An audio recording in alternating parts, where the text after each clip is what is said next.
దేవుని వాక్యం ఒక రోజు మనం చేస్తారు. అది నేను నమ్ముతున్నాను. దేవునికి స్తోత్రం. అదే ఎవరికైనా అనుభవం ఆవిన సమయంలో ఇతరుల కొరకు మొరపెట్టాలని బాధే అనిపిస్తుంది. నాకు కావాలంటే ఒకవేళ అమ్మగారిని పక్కన పెట్టి నేను ఒకరే వెళ్ళి ఆ కార్యక్రమం చేసి రావచ్చు. కానీ అమ్మగారిని కూడా తీసుకొని పోవడం, ఆ కుటుంబం కొరకు మొరపెట్టడము, అది చాలా వారి వేదనలో మనము కూడా పాలుబాపుగా మారం. అది చాలా ధన్యత. సో దయచేసి అది మీరు గమనించాలని కోరుతున్నా. ఎనివే, మత్తయి సువార్త 6వ అధ్యాయం 33వ వచనం ఒకసారి చదవండి. మత్తయి సువార్త 6వ అధ్యాయం 33వ వచనం. కాబట్టి మీరు ఆయన రాజ్యమును నీతిని మొదట వెతుకుడి, అప్పుడు అవన్నీ మీకు అనుగ్రహింపబడును. ఆమేన్. ఆయన రాజ్యము నీతియో మొదట, హల్లెలూయా చెప్పండి, మొదట వెతకుడి, అప్పుడు అదన్నీ మీకు అనుగ్రహించబడు. హల్లెలూయా. ఈ రోజు మీతో షేర్ చేయాలని ఆశపడినదంటే దేవుని యొక్క ప్రాముఖ్యత, ద ప్రయారిటీ ఆఫ్ గాడ్. దేవుని ప్రాముఖ్యత మనకు అనేక సారిలో మన ప్రాముఖ్యతను మనము ఆ ఇంపార్టెన్స్ ఇస్తుంది. మనకున్న ప్రయారిటీ ఏంటిది? ఇప్పుడు ఎగ్జాంపుల్ చిన్నగా చెప్పాలంటే 3 రోజులు ఉపవాసం పెట్టినప్పుడు, తమిళాశ్రమంలో పెట్టినప్పుడు మీకెవరకు అది ప్రాముఖ్యం కాదు. మీకు ప్రాముఖ్యము మీ పని, మీ కార్యము, మీ ఎండ, మీకు ఫ్యాన్ లేదు, అక్కడ కూలం లేదు. వారిని మంచిగానే అరేంజ్ చేసింది. ఏసు రూములాగే వారిని సిద్ధపరచినారు. అంత దూరం పోవాలి కదా, ఎండ పోవాలి, బండి ఛార్జ్ చేయలేదు, ఓటో ఛార్జ్ లేదు, ఎండలో ఓట ఎక్కాలి.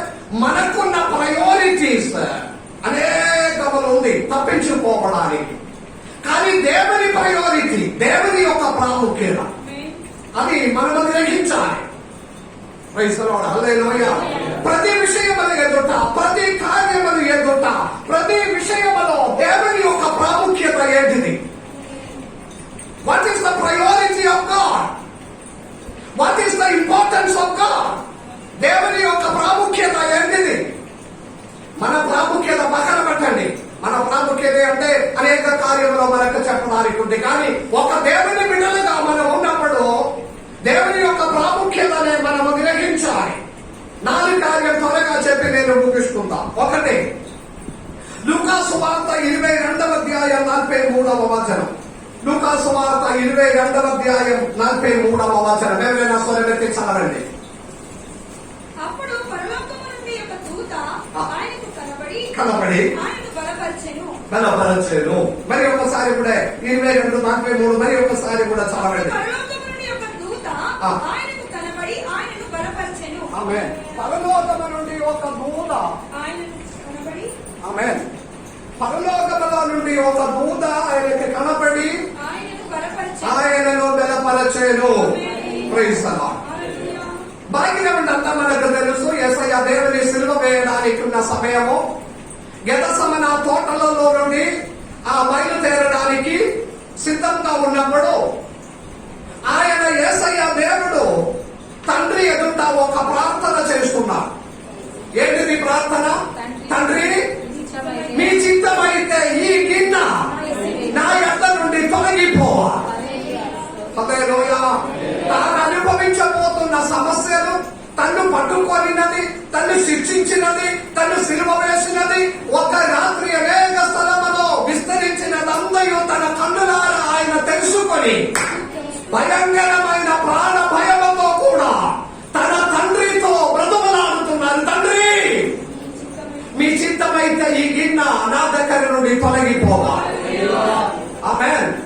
సొంత తండ్రితో తన కుమారుడు ఆత్మీయంగా మనము చింతించిన ఎడల, భౌతికంగా చింతించిన ఎడల, సొంత కుమారుడు ప్రాణ భయముతో కూడా విడిపించడానికి, రక్షించడానికి శక్తి కలిగిన తండ్రితో బ్రతుకులాడుతున్నారు. తండ్రి, ప్లీజ్ ఈ గిన్నె నాలో నుండి తొలగిపోవాలి. మన అంశం మర్చిపోకూడదు. దేవుని ప్రాముఖ్యం ఏంటిది? What is the priority of God? అప్పుడు తండ్రి అయిన దేవుడు ఒక దూతనే తన దగ్గరికి పంపించిన. హల్లెలూయా. ఏ తండ్రి కూడా చెయ్యలేని కార్యము ఏ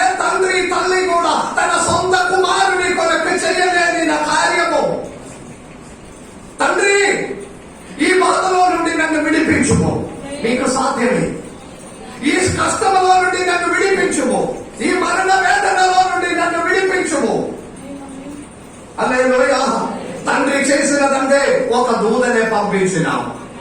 మొదటి అంశం విడుదల కందే దేవుని శక్తి ప్రాముఖ్యము.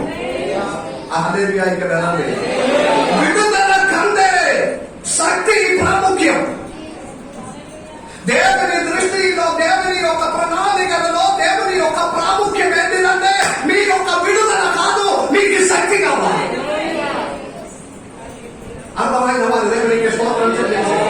అనేక విషయం కొరకు ప్రార్థన చేసిన వారు, అనేక విషయం కొరకు మీరు మొరపెట్టిన వారు, అనేక విషయం కొరకు దేవుని సన్నిధానంలో ఓ మోకాల్లో ఉండి కన్నీరు విడిచిన మీతో దేవుడు ఆజ్ఞాపించిన దేవుని ప్రాముఖ్యం ఏంటంటే మీ ప్రాముఖ్యం విడుదల కావచ్చు, కానీ దేవుని ప్రాముఖ్యం విడుదల కాదు.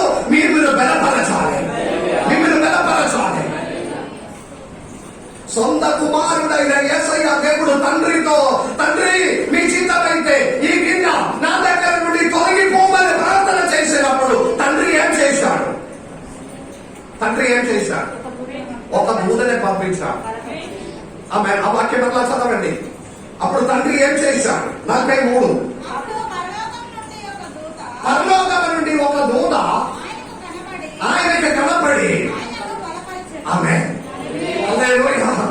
కుమారుడు, సొంత కుమారుడు తన ప్రాణమనే కాపాడుమని తండ్రితో బ్రతిమలాడినప్పుడు తండ్రి చేసినది ఒక దూతనే పంపించి అతని బలపరచడం. దేవుని బిడ్డలారా, దేవుని ప్రాముఖ్యం ఏంటిదో మనం తెలుసుకోవాలి. అనేక సార్లు మీరు విడుదల కొరకు, రక్షణ కొరకు, వివాహం కొరకు, ఉద్యోగం కొరకు, మీ ఇల్లు కొరకు, వాహనం కొరకు, అనేక అభివృద్ధి కొరకు మీ ప్రయారిటీ, దాని కొరకు మొరపెట్టినప్పుడు దేవుని ప్రయారిటీ ఏంటిదో అని తెలుసుకోవాలి. విడుదల కందే మీరు బలపరచడమే దేవునికి చిత్తము. మీరు బలపరచాలి. విడుదల ఇస్తామని దేవుడు చెప్పలేదు, నేను విడిపిస్తామని దేవుడు చెప్పలేదు. ఒక దూతను పంపించి అతని బలపరచాలి. ఇప్పుడు దేవుని ప్రాముఖ్యం ఏంటిది? మొదటి మనకున్న విడుదల కంటే దేవునిలో ఉన్న శక్తి మనము ఉండాలి. దేవుని ఒక బలముతో మనం ఉండాలి. విడుదల వచ్చినా లేదా అనేది విషయం కాదు, పక్కన పెట్టు. అది మీ ప్రయారిటీ, మీ ప్రాముఖ్యము. మీకు విడుదల కావాలని. కానీ దేవుని ప్రాముఖ్యం అంటే మీరు ఆత్మీయ బలం పొందాలి, బలవంతుడుగా మీరు మారాలి. ఏ తండ్రి చేస్తుంది ఇలాగే? ఏదైనా మిగిలిన కార్యం అంతా పక్కన పెట్టి తన ఏకైక కుమారుని ఆ మా ప్రాణ భయములో నుండి విడిపించడానికి ఏదైనా చేస్తుంది. కానీ అలాగే చెయ్యకుండా తన కుమారుని విడుదల కాదు, తాను బలం పొందాలి. ఎందుకు ఈ విడుదలకి ప్రాముఖ్యం దేవుడు ఇవ్వలేదు? ఎందుకు కుమారుని విడిపించలేదు? చెప్పండి అమ్మా. దేవుడు ఎందుకు తన కుమారుడైన యేసయ్యనే ఆ గిన్నె తీసేయలేదు? ఆమేన్. ఆ గిన్నె తీసేసి ఆయన మరణానికి అప్పగించకుండా తన కుమారుడిని రక్షిస్తే లోక రక్షణ సాధ్యం కాలేకపోతుంది. యేసయ్య దేవుని ప్రాముఖ్యం ఏదంటే మిమ్మల్ని బలపరచి మీ ద్వారా లోకమునికి విడుదల అవ్వాలి, రక్షణ అవ్వాలి. అది మనకు త్వరగా అర్థం కాదు. ఆమేన్. మనము కడుపు నొప్పి, తల నొప్పి, నడుము నొప్పి, కాలు నొప్పి, మోకాలు నొప్పి, అన్ని నొప్పిని బట్టి, అనే సమస్యలను బట్టి మూలపడుతున్నాము. దేవా విడిపించండి. దేవుడు అప్పుడు ఏం చేస్తున్నారంటే మీ విడుదల కాదమ్మా, మీకు ప్రాముఖ్యం. మీరు ఆత్మలో బలపడండి, మీ పరిశుద్ధాత్మలో దింపబడండి, మీరు అభిషేకం పొందండి, మీరు పరిశుద్ధాత్మలో నిలబడిన వ్యక్తిగా మీరు మారండి. దాని ద్వారా అది గొప్ప విడుదల దేవుడు మీ కొరకు ఏర్పాటు చేసి మీ ద్వారా. ఆమేన్. విడుదల కందే దేవుని శక్తి ముందుకే ప్రాముఖ్యం. అర్థమైన వారి దేవునికి స్తోత్రం. కాబట్టి దేవుని విడుదల కొరకు ఎక్కువ మొదలుపెట్టకుండా దేవుని చిత్తము తెలుసుకుంటే దేవా మీ ఆత్మలో నన్ను నింపమని ప్రార్థన చేయాలి. విడుదల ఉంది, కష్టాలు ఉంది, శోధనలు ఉంది, బాధలు ఉంది, అనేక శ్రమలు జీవితంలో ఉన్నాయి. అది ఉన్నప్పుడు కూడా మనం ఒకటే చెప్పాలి, యేసయ్య దేవుడు చెప్పిన ప్రకారం ఏంటిది?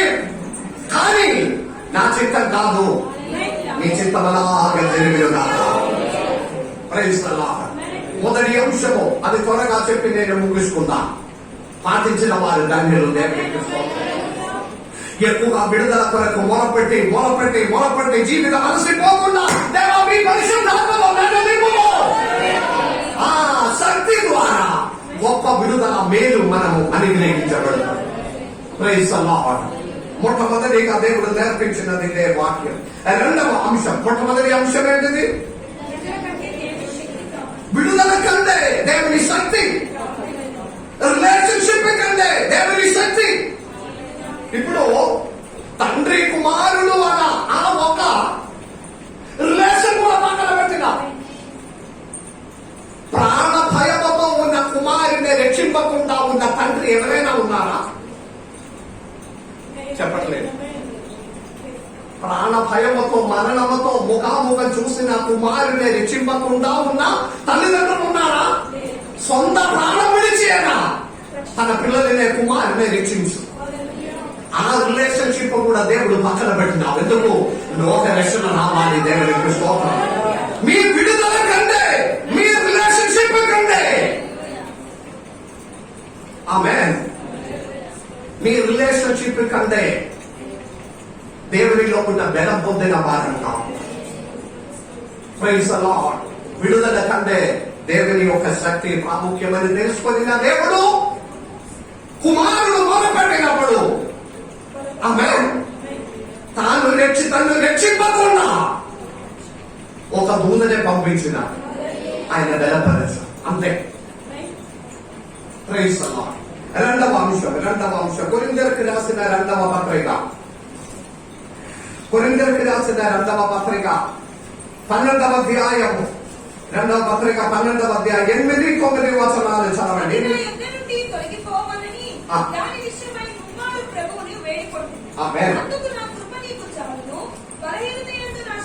మనకు తెలిసిన వేద భాగం ఇది. మన అంశం ఏంటిదమ్మా? దేవుని యొక్క, మర్చిపోయింది చెప్పండి, మెయిన్ అంశం ఏంటిది? దేవుని యొక్క ప్రాముఖ్యత. దేవుని ప్రాముఖ్యం ఏంటిది? మొదటి అంశం, మన విడుదల కంటే మనము దేవుని శక్తి పొందాలి. అది దేవునికి ప్రాముఖ్యం. రెండవ అంశం, రోగ సౌఖ్యము కంటే దేవుని కృప పొందాలి. రెండవ అంశం. అర్థమైన వారు దేవుని మాట్లాడాలి. పౌలు తాను ఒక రోగి. పౌలుకి ఒక అనారోగ్యం ఉంది, కడుపు బాగలేదు. తాను ఎప్పుడు మందు వాడుకున్నారు. ఒక డాక్టర్నే కూడా తనతో పాటు తీసుకొని వెళ్తున్నారు. ఏ మిషనరీ జర్నీ ప్రయాణం లెక్క వెళ్తే కూడా తనతో పాటు ఒక డాక్టర్ లూక్, ఆయన పేరు Luke, doctor Luke, Ayurveda doctor. ఒకనొక రోజు దేవునితో ముమ్మారు ప్రార్థన చేశాడు. ఇతడు, దేవా ఈ ముళ్ళు నాలో నుండి పోవాలి, ఈ అనారోగ్యం తీసివేయాలి, ఈ రోగం మారాలి. ఇదే పౌలు గురించి కాదు, ప్రతి ఒక్కరి గురించి మాట్లాడుతుంది. అనేక సార్లు మీరు మొరపెట్టిన కొన్ని విషయం ఉంది, కొన్ని అనారోగ్య విషయం. కానీ దేవుని ప్రాముఖ్యం ఏంటిదో అది ఈ రోజు మీరు తెలుసుకోండి. మీ సౌఖ్యము కంటే దేవుని కృపలో పొందిన వారంగా మీరు ఉండాలని దేవుని ప్రాముఖ్యం, దేవుని ప్రయారిటీ అది. Praise the Lord. హల్లెలూయా. దేవుడు నన్ను స్వస్థపరుస్తున్నారా లేదా అని పక్కన పెట్టండి. అది మన ప్రయారిటీ, మన ప్రాముఖ్యం, మన స్వస్థత, మన ప్రాముఖ్యం, మన విడుదల, మన ప్రాముఖ్యం, మన అభివృద్ధి, మన ప్రాముఖ్యము మనము మంచి స్థాయిలో ఉండాలి. మన ప్రాముఖ్యము మనకు వాహనం ఉండాలి. మన ప్రాముఖ్యం మనకు ఇల్లు ఉండాలి. మన ఉన్నత స్థానంలో రావాలి. అది మన ప్రాముఖ్యం. కానీ దేవుని ప్రాముఖ్యం ఏంటిదో తెలుసుకోవాలి. సౌఖ్యం కాదు, దేవుని కృపలో పొందిన వారంగా ఉండాలి. దేవుని కృప పొందిన వారంగా ఉండాలి. ఆమేన్. పౌలు ప్రార్థన చేశాడు. ఈ ముళ్ళు నాలో నుండి పోవాలి, ఈ రోగం నాలో నుండి తొలగిపోవాలి, ఈ కష్టాలు నాలో నుండి మారాలి, ఈ రోగం పోవాలి. ఎంతకాలం? ఆమేన్. అప్పుడు తెలుసుకోవాలి, అమ్మా దేవుని ప్రాముఖ్యం ఏంటిది ఈ విషయంలో. దేవుడు ఈ రోజు మనతో మాట్లాడినది, నీవు దేవుని కృప పొందిన వారంగా ఉండాలి. పౌలుతో దేవుడు అన్నారు, నా కృప నీకు చాలు. హల్లెలూయా. హల్లెలూయా. అనారోగ్యంలో ఉన్న దేవుని బిడ్డలారా, అనారోగ్యంలో ఉన్న దేవుని బిడ్డలారా, ఈ రోజు మీ హృదయంలో ఒక మాట చెప్పండి. దేవా, నా సౌఖ్యము కంటే నీ కృపలో నన్ను కప్పుము. చెప్తావా? దేవా, నా సౌఖ్యము కంటే, దేవా నా సౌఖ్యము కంటే మీ కృపలో నన్ను కప్పుము, మీ కృపలో నన్ను కప్పుము. దేవుడు ఆశించిన దేవుని ప్రాముఖ్యం అంటే మనము కృపలో ఉన్న వారంగా ఉండాలి, కృప పొందిన వారంగా ఉండాలి. అలాగే అయితే ఈ నొప్పి, ఈ వేదన, ఈ బాధలు, ఈ అనారోగ్యం ఇదంతా మన పక్కన పడుతుంది. Praise the lord. ఈ మాట వినిన పౌలు చేసినట్లుగా మనము చేయాలి. పౌలు ఏం చేసింది? 9వ వచనం చదవండి. 9వ వచనం. అందుకు ఎందుకు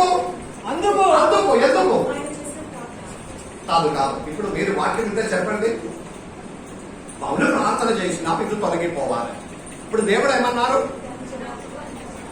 నా కృప మీకు చాలు, మీ బలహీనతలో నా శక్తి పరిపూర్ణమవుతున్నదని. ఆమేన్, ఆమేన్. ఏంటిది? మీ బలహీనత యందు.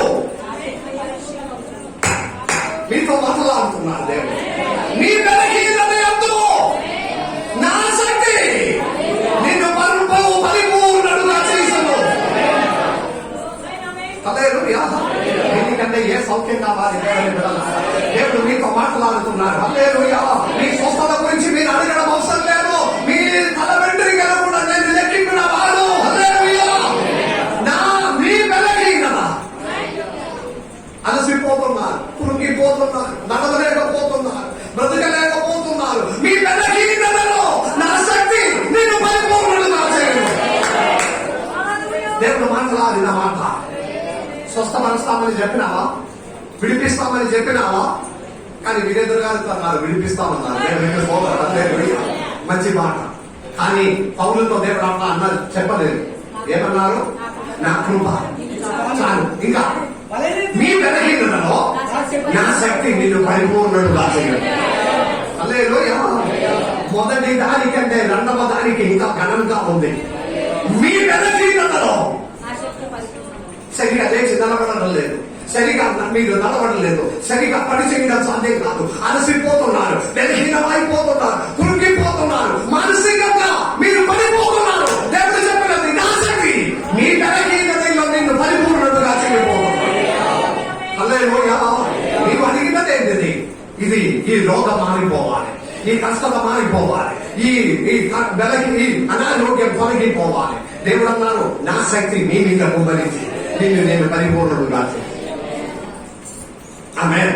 అప్పుడు పౌలు ఏం చెప్పినావు? పౌలు ఏం చేశాడు? అందువల్ల 9వ వచనం చదవండి. కాగా క్రీస్తు శక్తి నా మీద నిలిచియుండు నిమిత్తము ఆమేన్. విశేషంగా నాకు బలహీనత అంటే బహు సంతోషముగా అతిశయపడుతును. ఆమేన్. ఇప్పుడు వాక్యం వినిన తర్వాత పౌలు ఏ నిర్ణయంలోనికి వచ్చేశాడు?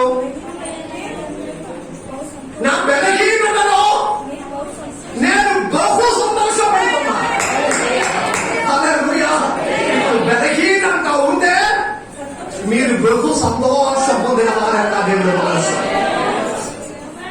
పౌలు జీవితంలో వాక్యం వినినప్పుడు, దేవుని మాట వినినప్పుడు ఒక మార్పు వచ్చేసింది. ఏంటిది ఆ మార్పు? ఇప్పుడు నా బలహీనతను బట్టి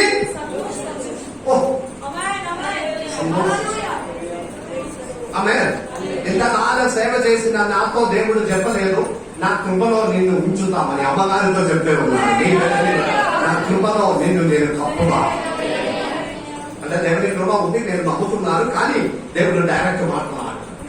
ఇప్పుడు అనారోగ్యం అన్న విషయం పక్కన పట్టు. ఇప్పుడు బహు మన శ్రమలను బట్టి, బలహీనతలను బట్టి ఏం చేయాలి చెప్పండి? బలహీనతలను బట్టి ఏం చేయాలి?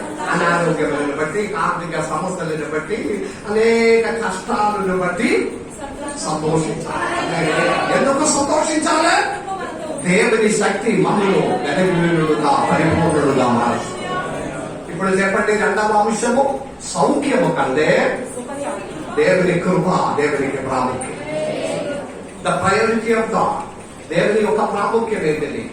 సో ఇప్పుడు నుండి అనారోగ్య విషయంలో భయంకరంగా బాధపడిన దేవుని విడలాగా ఎవరెవరో కూర్చుని ఉన్నారు ఈ మధ్యలో. అందుకే దేవుడి వాక్యం మీకు ప్రకటిస్తున్నారు. అనారోగ్య విషయంలో చాలా వేదన పడి ఎప్పుడు వరకు, ఎంతకాలం, ఎప్పుడు ఇది తొలగిపోతుందని పౌలు మొరపెట్టినట్లుగా మొరపెట్టిన ఎవరెవరో ఉన్నారని తెలిసిన దేవుడు చెప్పిన మాట, మీ సౌఖ్యము కంటే దేవుని కృప, అదే దేవునికి ప్రాముఖ్యం. అది మమ్మల్ని బలవంతుడుగా మార్చును, మమ్మల్ని పరిపూర్ణుడుగా మార్చును. కాబట్టి మనకు ఏం చేయాలి? సంతోషించిన వారి బహు సంతోషం. అది వినినప్పుడు కూడా బహుళ సంతోషం. అసలు కాదు మాస్క్ పెట్టి ఉంటే అందుకు నాకు సంతోషం మీరు కనపడలేదని అనుకున్నారు. కానీ సంతోషం ఉంటే ముఖం మొత్తం కనపడుతుంది. హల్లెలూయా. సంతోషించాలి. పెరిగినందు సంతోషం. పనులు చేసిన నిర్ణయం. మూడవ అంశం త్వరగా ముగించుకున్నా, 2 అంశాలు కూడా చెప్పి. మూడవ అంశం 22వ అధ్యాయం, లూకాసు వార్త 22వ అధ్యాయం 31, 32 వచనాలు. లూకాసు వార్త 22వ అధ్యాయం 31, 32.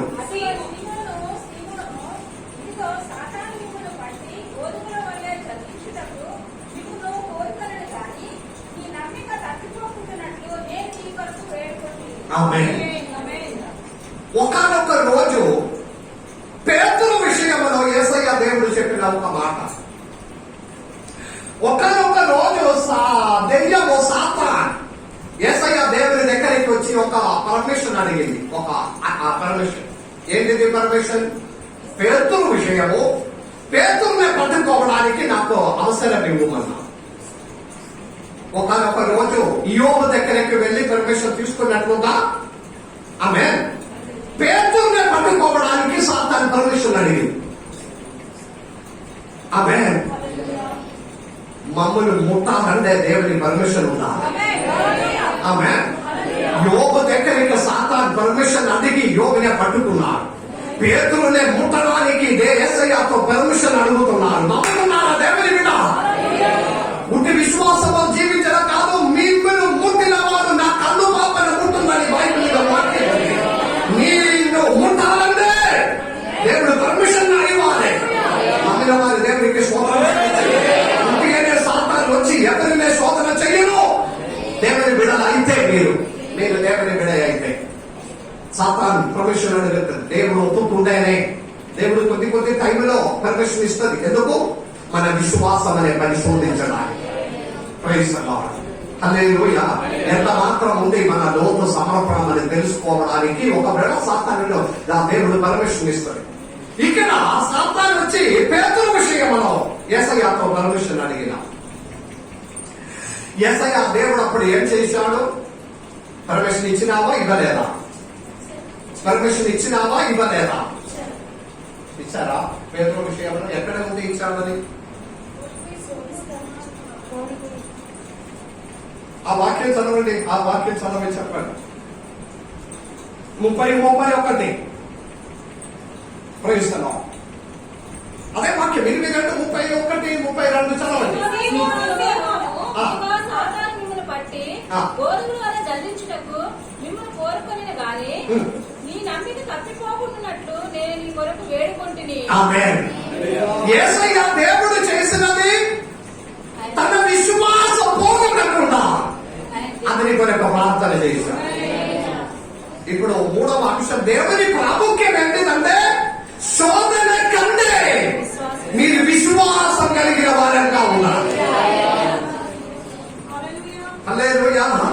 సాతాను వచ్చి యేసయ్యతో పర్మిషన్ అడిగినాం, పేతురుని ముట్టుకోవడానికి పర్మిషన్ ఇవ్వు. యేసయ్య వెంటనే పేతురు కొరకు ప్రార్థన చేశాడు. ఎందుకు? ఏ ప్రార్థన? దేవా పేతురు విశ్వాసం పోగొట్టకుండా కాపాడు. అంటే శోధన కంటే దేవుని ప్రాముఖ్యం. మీరు విశ్వాసంలో గలవాడుగా ఉండాలి, విశ్వాసం గలవాడుగా ఉండాలి. సాతాను శోధన వచ్చి కొట్టుకొని పోతుంది, అది వస్తుంది పోతుంది. కానీ అప్పుడు కూడా ఆ శోధనలో నుండి విడిపించడం అన్నది కాదు, మీ విశ్వాసం పోగొట్టకుండా ఉండడము. అదే దేవునికి ప్రాముఖ్యం. విశ్వాసం ఉంటే ఆ విశ్వాసం ద్వారా మీకు ఈ శోధననే జయించడం సాధ్యమవుతుందని దేవునికి తెలుసు. హల్లెలూయా. అర్థమైందా? మరి దేవునికి స్తోత్రం చెల్లించండి. దేవుని బిడ్డలారా, మీకున్న శోధనలు, మీకున్న కష్టాలు, మీకున్న బాధలు, సాతాను యొక్క శోధనలు అది వచ్చినప్పుడు అసలు రాకుండా దేవుడు కాపాడు కదా. చాలా మంది అడిగిన ప్రశ్న, నేను దేవుని బిడ్డ కదా, ఈ సాతాను నుంచి శోధించకుండా నన్ను కాపాడవచ్చు కదా. చాలా మంది తనతో పాటు అడిగిన, దేవుడు కాపాడలేదు. దానికి ఉన్న జవాబు మీ వాక్యములో ఉంది. శోధనలో నుండి నిన్ను కాపాడిన దానికంటే మీరు విశ్వాసం గల వాడుగా ఉన్నారని దేవునికి. ఎందుకు? మీరు విశ్వాసం గల వాడుగా మారితే మీకు విశ్వాసముని బట్టి ఈ శోధనలో జయించడానికి సాధ్యమవుతుంది. మీకే సాధ్యమవుతుంది. ఆమేన్. అప్పుడు శోధనలు వచ్చినప్పుడు ఏం చేయాలి? మనం ఏం చేస్తుందంటే విశ్వాసం కూలిపోతుంది, సాక్ష్యం మానేస్తుంది, కుటుంబ ప్రార్థన పక్కన పెడుతుంది, ఆరాధన పక్కన పెడుతుంది, కాணிకలు ఇవ్వకుండా పోతుంది, దశభాగం ఇవ్వకుండా పోతుంది. అన్ని విధంగా శోధనలు వచ్చినప్పుడు దూరం అవ్వడము. కానీ దేవుడు ఆశించినది శోధన వచ్చినప్పుడు విశ్వాసముల బలవంతంగా మారాలి. విశ్వాసముల బలవంతంగా మారాలి. విశ్వాసముల బలవంతంగా మారాలి. అందుకే మీ విశ్వాసం పోగొట్టకుండా మీకోసం నేను ప్రార్థన చేశాను. వినిపిస్తుందని ఎక్కడ రాయలేదు. మూడవ అంశం ఏంటిది? శోధన కంటే విశ్వాసం గల వాడుగా మనం ఉండాలి.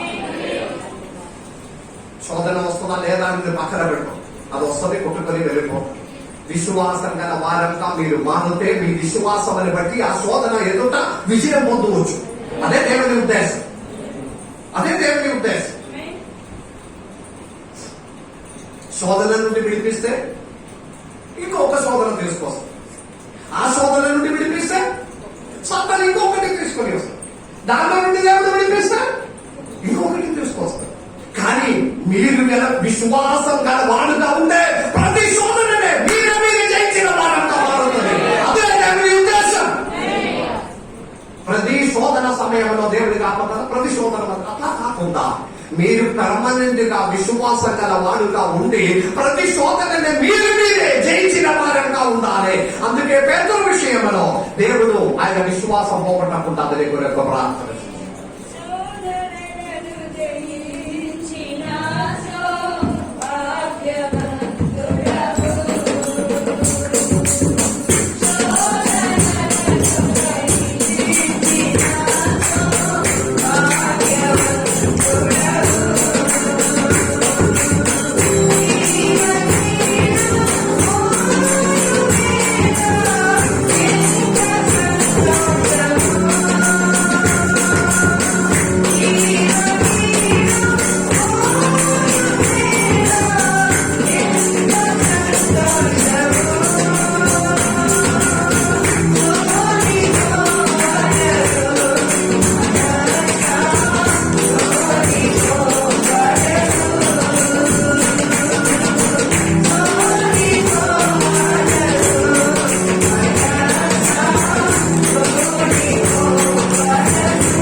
దేవుని యొక్క ప్రాముఖ్యత. మన ప్రాముఖ్యత పక్కన పెట్టండి. మన ప్రాముఖ్యతకి ఇక్కడ ఏం విలువ ఇవ్వకండి. మనము దేవుని ప్రాముఖ్యత ఏంటిదో, ద ప్రయారిటీ ఆఫ్ గాడ్ ఏంటిదో అని తెలుసుకొని దాని ప్రకారం జీవితం ముందుకు కొనసాగాలి.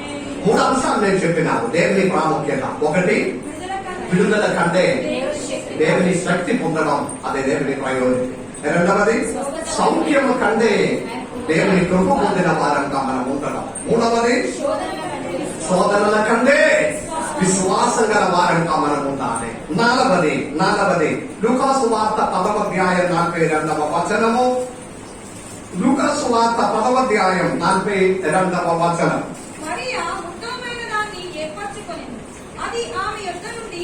మార్తా మరియ చరిత్ర. మార్తా మరియ చరిత్ర మనందరికీ తెలుసు. యేసయ్య దేవుడు బెతానియా తన ఇంటిలోనికి వచ్చినప్పుడు మార్త అమ్మా ఇంట్లో యేసయ్య దేవుడు ఇంటికి వచ్చాడు. మార్త మంచి భోజనం పెట్టడానికి కష్టపడుతున్నా. హల్లెలూయా. ఉన్న ఈ అదే క్రిస్మస్ ఏదో మన శ్రీమంత్రి వారి కిట్ చేశారు. యేసయ్య దేవుడి ఇంటికి వచ్చినప్పుడు మంచి భోజనం పెట్టడానికి మార్త కష్టపడుతున్నారు. వంట చేయడానికి చికెన్ మటన్ బిర్యానీ ఏదో ఒకటి మన సంప్రదాయ ప్రకారం మంచి భోజనం. కానీ మరియ మాత్రం యేసయ్య పాదాంతికే కూర్చుండి వాక్యం వింటుంది. సహోదరుల మధ్యన చిన్న మాటలో, యేసయ్య నేను ఇంత కష్టపడినది మీకు తెలుసులా, ఈమెను కూడా పంపించు, ఎందుకు మీ దగ్గర కూర్చోండి, మీ మాట విని సమయం గడుపుతున్నారు, భోజన టైం అనేది ఇంకా పండ కాలేదు, ఏదో కార్యాలు ఉంది, కొంచెం పంపించండి. అప్పుడు యేసయ్య దేవుడు చెప్పిన మాట, మార్త నేను అనేక విషయముల గురించి బాధపడుతున్నాను, కానీ మరియా ఉత్తమమైన దానినే తీసుకుంటున్నాను. అది ఆమె దగ్గర నుండి ఎవరిని తీసుకోపోవడం సాధ్యం. 4వ అంశం, సర్వీస్ కంటే వాక్యము ప్రాముఖ్యం. మార్త యేసయ్య దగ్గర ఉపచారం చేయడానికి కష్టపడుతున్నారు, మంచి సేవ చేయాలి, మంచి కార్యములు చేయాలి. కానీ యేసయ్య ప్రాముఖ్యము దానికంటే అది వద్దని కాదు, ప్రయోరిటీ దానికంటే దేవుని వాక్యమే ప్రాముఖ్యం. హల్లెలూయా. మనలో చాలా మంది చర్చకు రాదు, వాక్యం వినను, దేవునికి ప్రాముఖ్యం ఇవ్వదు. కానీ అనాథ పిల్లలకి పెడుతుంది, పేదవారికి ఏదో చేస్తుంది, ఊరంతా ఉన్న వారికి ఏదో చేసి సేవ చేసుకొని పోతుంది. వీరేంద్ర గారు క్షమించండి, సేవ చేయకూడదని కాదు, హల్లెలూయా, సేవ చేయాలి, సహాయం. కానీ కొందరు ఏమనుకున్నారంటే చర్చకు రాదు, చర్చలో దశమ భాగం ఇవ్వను, కాணிకలు పెట్టను, ఏది చేయను, పేదవారికి ఓకే మంచిది. యేసయ్య దేవుడు ఒక రోజు అన్నారు, ఎవరితో అన్నారు, ఇస్కరియోత యూదా వారు కూర్చున్నప్పుడు ఒక స్త్రీ వచ్చి మంచి తైలము యేసయ్య తల మీద పోసినప్పుడు కొందరు అక్కడే సనుకునిచ్చినారు, ఇంత ఖర్చు ఉన్నది ఎందుకు వేస్ట్, 300కి అమ్మి పీదలకి ఇవ్వచ్చినవా. ఆ మాటల్లో అక్కడ ఉండే పీదల గురించిన బాధతో కాదు ఈ మాట చెప్పినదో కూడా ఇక్కడ రాయబడి. అప్పుడు యేసయ్య ఏ మాట అన్నారు, పీదలు మీతో కూడా ఎల్లప్పుడూ ఉండగలరా, ఎప్పుడు మీకు అనిపిస్తే చేయవచ్చు. ఇప్పుడు నా కార్యంలో మంచి కార్యం ఈమె చేసి ఉన్నారని అది అర్థమైంది కదా. పీదలు మన దగ్గర ఎప్పుడు ఉన్నారు, వారికి ఎప్పుడైనా చేసుకోవచ్చు. కానీ ఆ దానికంటే ప్రాముఖ్యమైనది దేవుని వాక్యము. కొందరు సర్వీస్ సేవ చేసి అందరికీ చేస్తుంది, దేవుని కార్యంలో సున్నగా ఉంది. దేవుడు చెప్పినది దేవుని ప్రాముఖ్యం అంటే సేవ కంటే దేవుని వాక్యం. Praise the lord. దేవుని వాక్యం హృదయంలో ఉండే సేవలోని కూడా మనం అడుగు పెడతాం. అనేక మందిని సహాయించడానికి, కల్పించడానికి ఉన్న మనస్సు మనము కలుగుతాం. సో దేవుని బిడ్డలాగా ఎల్లప్పుడూ మన మనసులో ప్రాముఖ్యం దేవుని ప్రాముఖ్యం. ఆమేన్. అది దేవుని వాక్యమే. రెండవది సేవ. ఇది అందరూ చేసుకుని ఉన్నారు. వాక్యం హృదయంలో ఉండే సర్వీస్ మొదలు పెడుతుంది దేవునికి. హల్లెలూయా. 4 ప్రాముఖ్యత, దేవుని ప్రాముఖ్యత 4 కార్యం చెప్పి ముగించుకుంటాం. 1, విడుదల కంటే దేవుని శక్తి ప్రాముఖ్యము. 2వది, సౌఖ్యము కంటే దేవుని కృప దేవునికి ప్రాముఖ్యం. 3వది, శోధన కంటే విశ్వాసము దేవునికి ప్రాముఖ్యం. 4వది, సేవ కంటే దేవుని వాక్యము చాలా ప్రాముఖ్యం. సో దేవుని బిడ్డలారా ఈ సమయంలో దేవుని ప్రాముఖ్యమనే మన ప్రాముఖ్యంగా తోసుకొని ముందుకు వెళ్ళడానికి దేవుడు తన కృపలో మమ్మల్ని బలపరిచి అనుగ్రహించి ఆశీర్వదించును గాక. ఆమేన్.